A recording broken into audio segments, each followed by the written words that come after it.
కళ్యాణ్ గారి పాలన ఎలా అనిపిస్తుంది? చాలా బాగుందండి. చాలా వరకు హెల్ప్ చేస్తుండ్రు అందరికి. చాలా బాగా అనిపిస్తుంది. సో కళ్యాణ్ గారిలో మీకు నచ్చే క్వాలిటీ ఏంటి?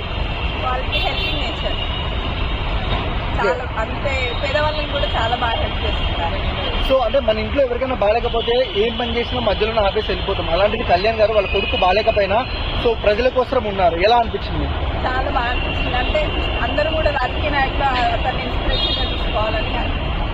సో ఒక హీరో అనేవాడు గెలిచిన తర్వాత ఎమ్మెల్యేగానో ఏదో ఒకటి సినిమాలు చేసుకుంటాడు వెళ్ళి, కానీ కళ్యాణ్ గారు సినిమాలను పక్కన పెట్టి మరి పాలిటిక్స్ లోనే ఉన్నారు. ఎలా అనిపిస్తుంది?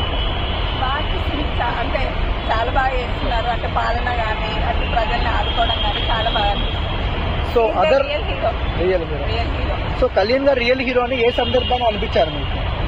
అంటే నేను ఈ మధ్య ఒక వీడియో చూసాను. తను రోడ్ మీద వెళ్తుంటే ఒక పేదవాళ్ళు వచ్చి ఏదో పేపర్స్ డాక్యుమెంట్స్ ఇవ్వడానికి అని అంటే తను నిజంగా అంటే మూవీలో ఆయన సేమ్ అక్కడ కార్ ఆపేసి వాళ్ళకి హెల్ప్ చేయడం అనేది నాకు చాలా బాగా నచ్చింది. సో అదర్ రాజకీయ నాయకులకి కళ్యాణ్ గారికి డిఫరెన్స్ ఏంటి? అదే రాజకీయ నాయకులు ఎక్కువ ప్రజల్లో ఉండరు, బట్ తను ఎప్పుడు ప్రజల్లోనే ఉంటున్నాడు. సో కళ్యాణ్ గారు ఎంత మంచి చేసినా ఒక యాంకర్ శ్యామల ఒక వ్యక్తి కళ్యాణ్ గారిని చాలా చీప్ గా మాట్లాడుతుంది. సో ఏం చెప్తారు అలాంటి వాళ్ళకి మీరు? సో మీ ఒపీనియన్ అలా మాట్లాడొచ్చారు. సరే సరే ఇది కట్టు. సో ఓవరాల్ గా కళ్యాణ్ గారి గురించి చెప్పమంటే ఏం చెప్తారు? అంటే హీరో ఎక్కడైనా హీరోనే. రాబోయే రోజుల్లో సీఎం అవుతాడా? అవుతాడు, మేము అవుతాడు కంపల్సరీ. Thank you.